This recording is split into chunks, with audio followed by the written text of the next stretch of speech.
Right. So it is interesting that people are. I don't know how to describe it. Maybe it is them being wise in their own minds, but I literally just told this person my ancient DNA comes from Kenya. And then how this person responds is, well, no African Americans have Kenyan DNA. Number one, how would you know that?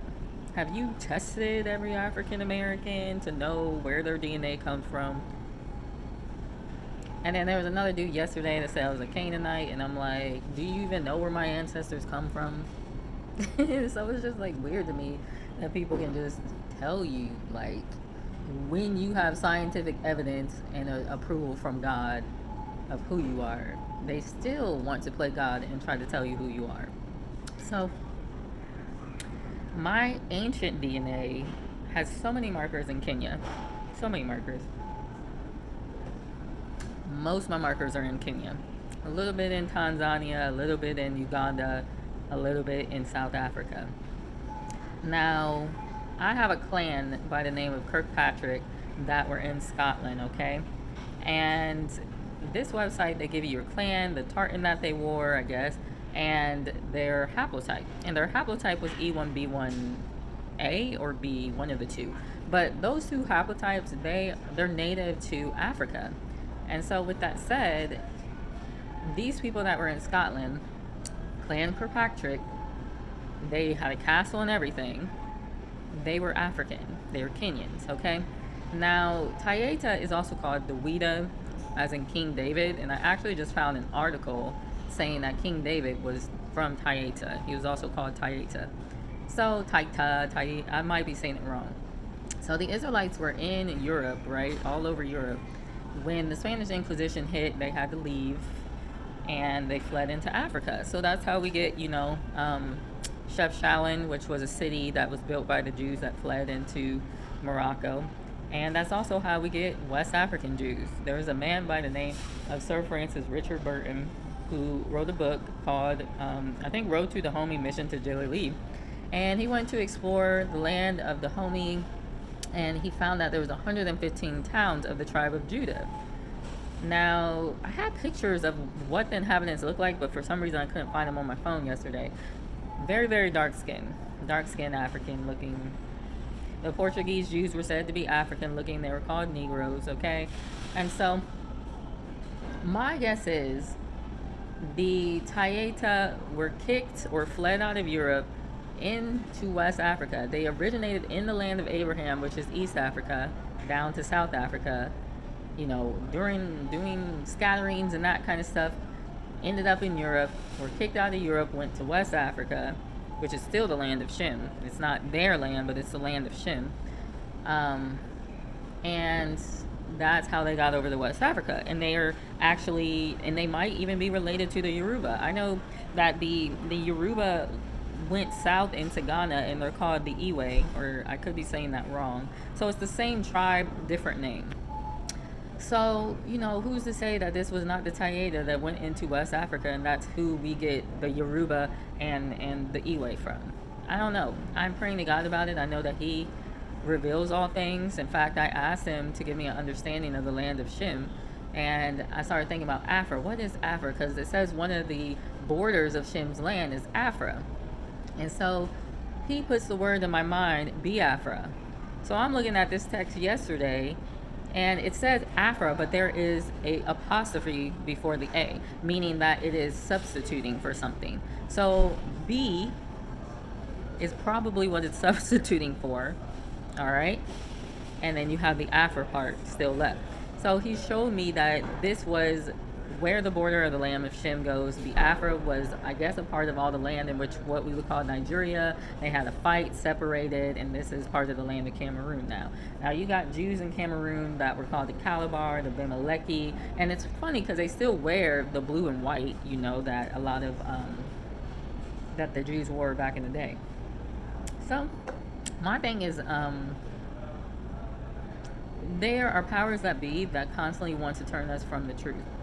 They constantly want to tell us that we're something that we're not because they don't want us to find out our identity. But unfortunate for y'all, I already found out my identity, within months of coming to the Most High, and I stuck with that. And then I started asking him questions, and he just started to reveal the truth more and more. I was talking about how there's not really potable water in Africa, so there's a lot of regions that are getting wells and that, but they have to get the tools to draw the water up. And then I was like talking about it, and I'm like, this is like the woman at the well. She said, the water, I would like water from the well, but the well is too deep.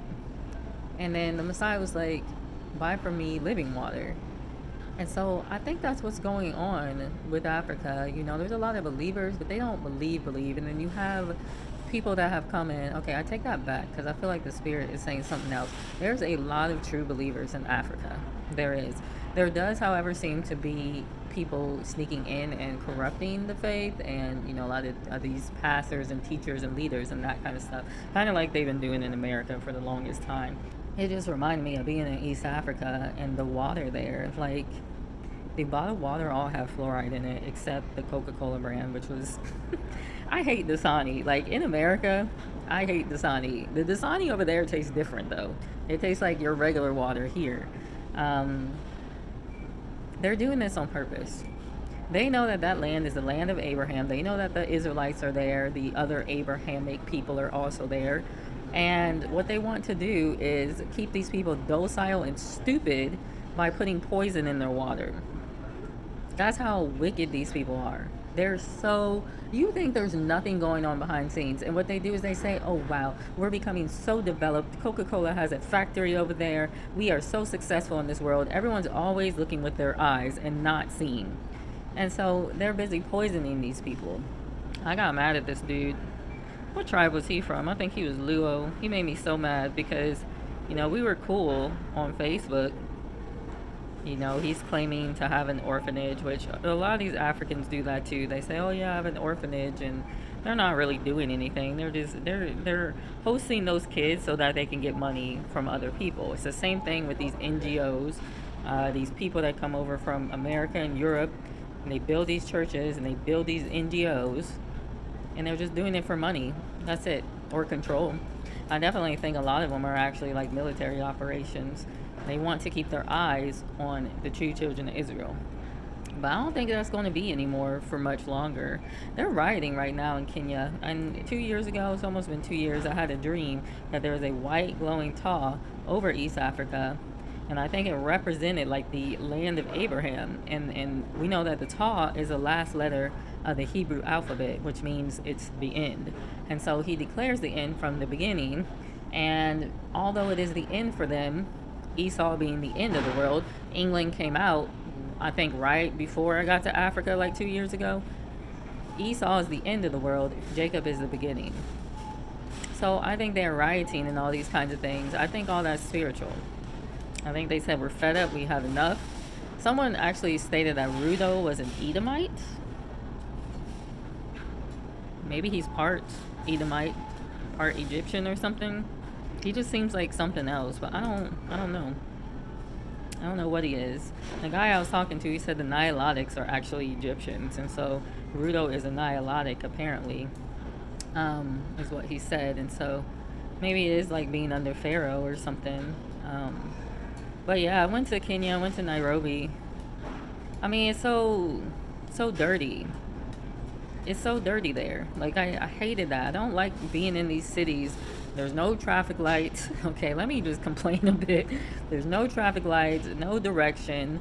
The streets are dirty, and it's like their government don't care. Now, obviously, the U.S. government doesn't care about us, but they understand that if we keep these streets clean, make things nice, people will want to come over from across the world, and they'll say great things about us, and it will just make us more money.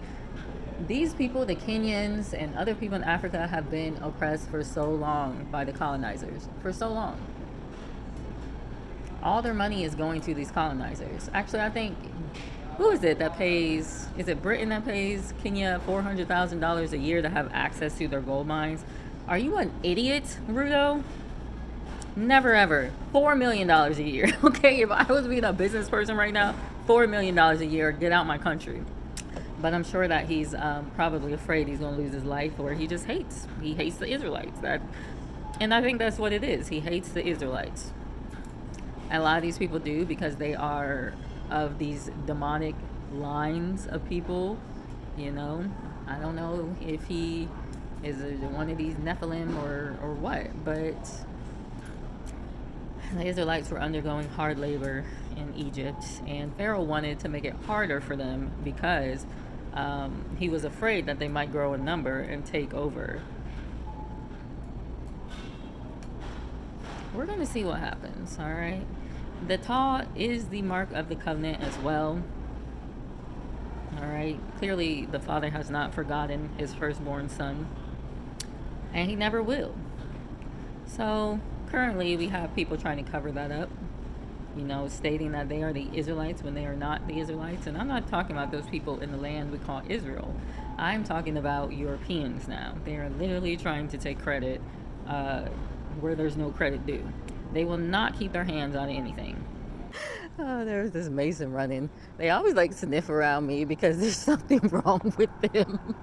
I've been noticing, like, especially white men, they'll sniff when they walk past you. It took me about a good 20 something years to figure out why they do that. And it's because subconsciously they don't want to give and they think they're better than you. And so there's basically like them, putting their head up type deal. Now, it's funny because I just had this conversation. And I knew something was off. A lot of people get offended when you start saying the Israelites are black, because this whole concept of manifest destiny, that these people think that they have the divine right to rule and to go into other people's lands and take over and that kind of thing. I was telling this person, like, the Brits and, these people claim that they are of the lineage of Isbeli Mauer, which is the same as Balanos, which is the same as Apollo. And so this is a fallen being. Satan wanted to raise himself above the throne of God. And so that is inherently in them, all right? That's why you have to have your blood clean, so that you don't act and think in the ways of Bel. So obviously many people have not come to God, including the Gentiles, but that's what happens when you're like a Mason. You worship these fallen entities, and then you automatically hate that which is God and which is of God. And so instead of humbling yourself, though, you exalt yourself, because that's what Satan did. And therefore you want to sniff. And it was funny because he ran down the street, then came back around. Like, I don't even know why he did that. I think he just wanted to do something. And so I started singing. I was like, Israelites are going to rule the world. Your time is almost up. And then it kind of kept going on, because I'm like kind of feeling the song singing this morning, put on a song of praise for the spirit of heaviness, because their time is almost up. And who knows it better than a Mason what these people have done, and who knows it better than a Mason who's the real people. They can sense it in their demonic vessels who's the real people. That's what it is. And so this, I don't know if it's a male or a female, but they keep arguing this Brit AM stuff. That's how desperate they are at this point. They want to think that they're the Israelites now. There is nothing about you that says Israel. Nothing. Literally nothing. You're wicked. You came, you conquered in the name of Satan. Nobody wants your car, and you continue to do that. You have a wicked mentality. You are doing the same thing as Nimrod, that wanted to build his kingdom to heaven. And so they're associating worldly success with spiritual success, and they're not the same. That's how carnal of mind they are. You think that your worldly success is a blessing from God, when it's literally Satan who said, I will give you the kingdoms of the world if you bow down and worship me. So what did they do? They bowed down and they worshiped him. And that's how they have the kingdoms of the world. But now they're saying, oh, well, Judah is supposed to rule the world. Well, what was the illustration given in the Bible concerning God's kingdom and his rulership? It wasn't all this war. It wasn't going into people's lands and taking their land. It wasn't taking them as slaves. It wasn't enslaving them in their lands. So why are you associating this rulership that they have with God? I'm really starting to think, well, I did a little research on narcissism. And, a narcissist can go off and do the worst things. and like have a complete mental erasure of what they did, and will only see, oh, if they did one good thing here and there, and they'll be like, I'm a good person. I'm like, how can you not see the wickedness that you have done for all these centuries? Call yourself a good person. This lady said that they have the blessings of Abraham. I'm like, what blessings of Abraham do you have when you don't have faith? Like, Europe is the, aside from China, Europe has the most atheists. All right, they don't believe in God. Abraham had faith in God. Africa, Brazil, Mexico seem to be the places in which there's the most faith in God. But the interesting thing is, Africa as a whole has faith in God. It's just Brazil and Mexico that has faith in God. But the rest of South America is something else. And the rest of America, we're 50-50 type deal. So how are you oppressed for centuries and still have all this faith in God? Faith is a blessing of Abraham. So, I think it's just like wanting to be the best all the time. And, unfortunately, the best in the world, again, does not translate over to the best in the kingdom. You have to switch out all your carnal mentality and that kind of stuff in order to become the best in the kingdom. You have to do what God wants you to do. You have to walk in obedience. If your obedience is a liken to destroying other nations with nukes, you're not it.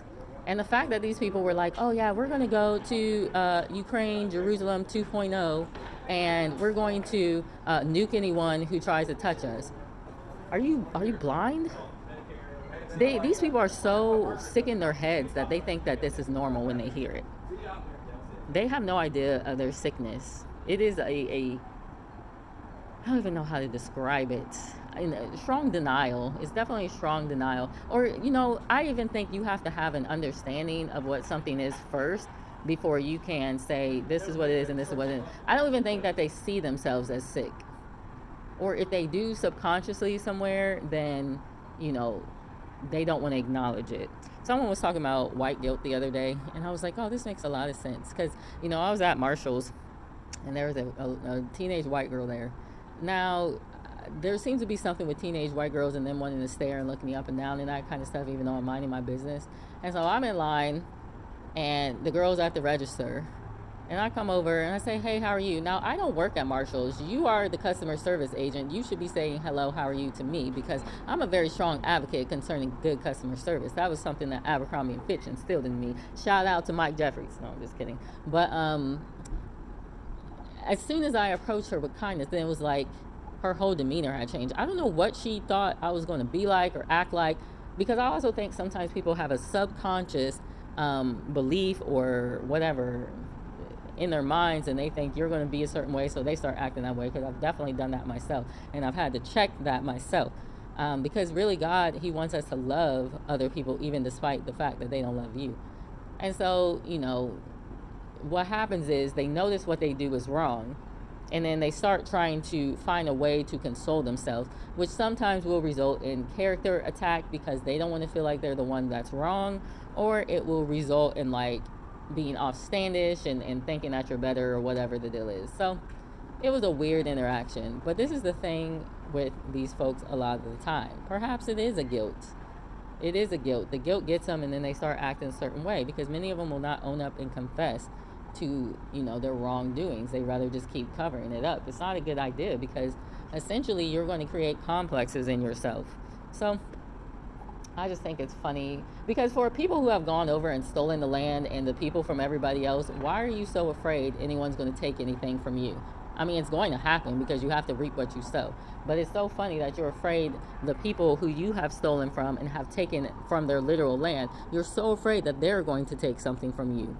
When you're the biggest thief, like literally, if you look at statistics online, you will see that these people are the biggest thieves. The biggest, like robbery, petty theft is them. You should be worried about your own people, not about us.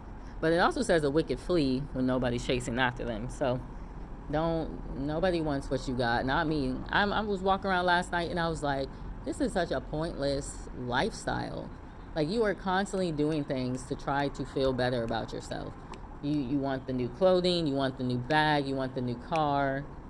You want to go out and get drunk and, I'm going to sleep with him. Yeah, no. it was them that taught me like sleep with random men. All right, never going back to that. Bad idea. They have to constantly do things to fulfill themselves, which is all this sports stuff as well. And black men seem to have this problem with sports games. It's a distraction and it's a programming. All right, your identity is not based in a sports team. No, this is actually written in the book of Maccabees. Now, one thing I'm not going to do is try to listen to people who try to tell me you can't read this book, you can't read that book. First off, it's mostly Gentiles that say this kind of stuff. As a Gentile, you don't actually have the authority to tell me what I can and can't read as an actual descendant of Israel. And if God leads me to read it, I'm going to read it. And that's the pride of authority that they think that they got. So this is 2 Maccabees 4:12 through 16. This is talking about the gymnasium games. For he built gladly a place of exercise under the tower itself, and brought the chief young men under his subjection, and made them wear a hat. Now such was the height of Greek fashions and increase of heathenish manners. So you see like all these black men on these sports teams, some of them are the descendants of Israel, and they be acting like fools after they get on these sports teams. They're haughty, they hate their women. You know, they're on Twitter talking about Happy Juneteenth when they got the most vulgar things to say towards their own women at the same time. So, you know, they sleep around. There's tons of sex trafficking at these games, especially the Super Bowl. They are heathenistic games. So it says, through the exceeding profaneness of Jason, that ungodly wretch, and no high priest, that the priest had no courage to serve any more at the altar, but despised the temple and neglected the sacrifices. Now that's interesting, because these women, black women, I was talking about, they hate themselves, and I guess I never really understood that until this literally just said this right now. Perhaps they do. They despise the temple. The temple being the body of God. So it says, and neglecting the sacrifices, hasten to be partakers of the unlawful allowance in the place of exercise. So the unlawful allowance in the place of exercise. So, you know, they get things from being these sports players.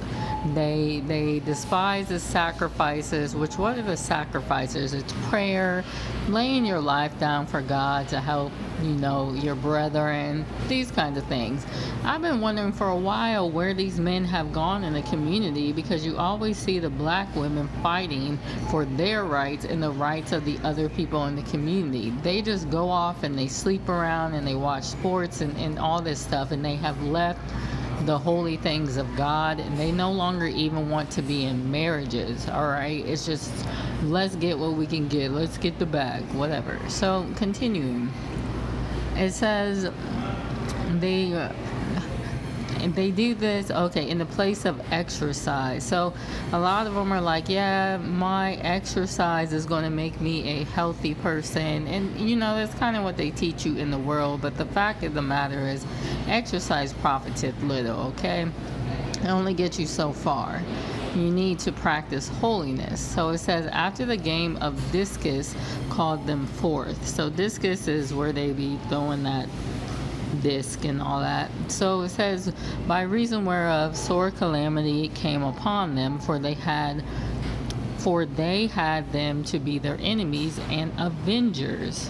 So, you know, it's just like the slaves were captured by them, they also were freed by them. And it does actually say the Gentiles will bring us into our land. But, you know, I find it interesting, because it also says, not setting by the honors of their fathers, but liking the glory of the Grecians best at all. I literally was just thinking this the other day, like how much we want to be like them. You want to copy their hair, you want to get the blue contact, you want their women and their men, you think success comes by looking like them, and many of you will actually deny that because your pride. I am so tired of having a conversation with black women about why they're wearing straight hair. And their excuse is, oh, we can mix it up. That's not a flex, my friend. What's a flex is wearing your hair how God created it. My brother, he used to boast about dating white women. And a lot of black men do because they think subconsciously that they're better. Or, as someone said, they feel like they have taken something from white men, and so they feel like it's an ego boost. So you desire all the things of their nations, not understanding that they're literally destroying you. I mean, you literally join Greek fraternities and sororities and then slap the label of black excellence on them. And you adopt their customs. Like they were doing, what are they called? There was some kind of events where, the women dress up and they have dates and all that. It's something that originated in France, right? By white people. And I said, how is this black excellence when this originated in France? And all these people wanted to jump on me. Oh, well, we just do things better. And I'm like, why don't you just do things original to your culture instead of trying to take other people's cultures, trying to quote unquote do it better, because many of these people get mad when they think that everyone else is trying to take our culture. So there's a lot of hypocrisy involved as well. So there's a black man who wanted to play on a sports team, and his coach told him, you need to get rid of your black girlfriend because you have to be with one of these white girls for, the appearance of it. Well, that's possibly why some of them end up marrying them, but also because they're going to keep you mentally in their world. If you get a black woman, you might possibly wake up to the truth.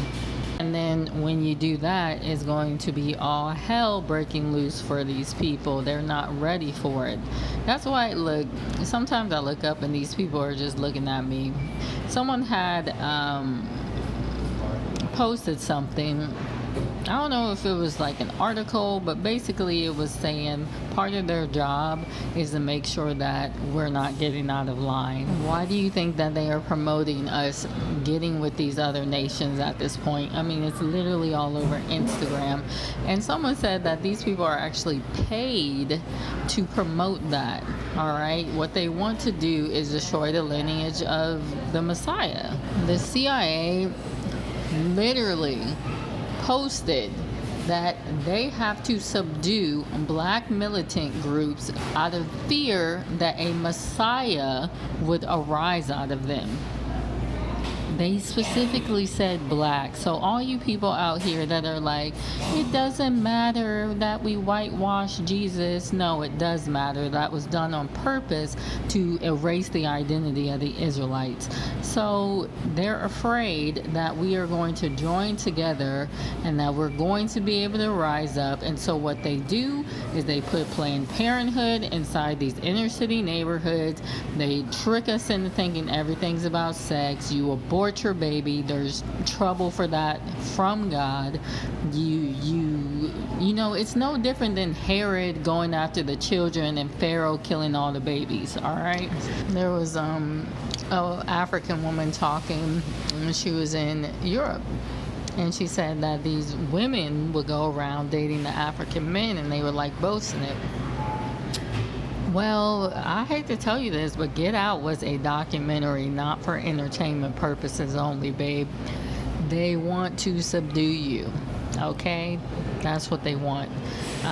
They want to maintain control, all right? And so everything that they do operates from a spirit of control. Even the churches that they have operate from a spirit of control. Why do you think that they take doctrines and skew them and misrepresent them? And what's been happening lately is they call you lost when you say the truth. They say you're not using the scripture, because when you have the spirit of Baal, that's what you're going to do. You're going to misrepresent everything. You have the Leviathan, the twisting serpent. So they want to subdue us in the churches. They want to subdue us in sports. They want to subdue us through education. This whole system is meant to subdue God and the children of God. That's what it's for. Yet you want so deeply to be like them. My suggestion is you guys learn what the truth is, and the truth will set you free.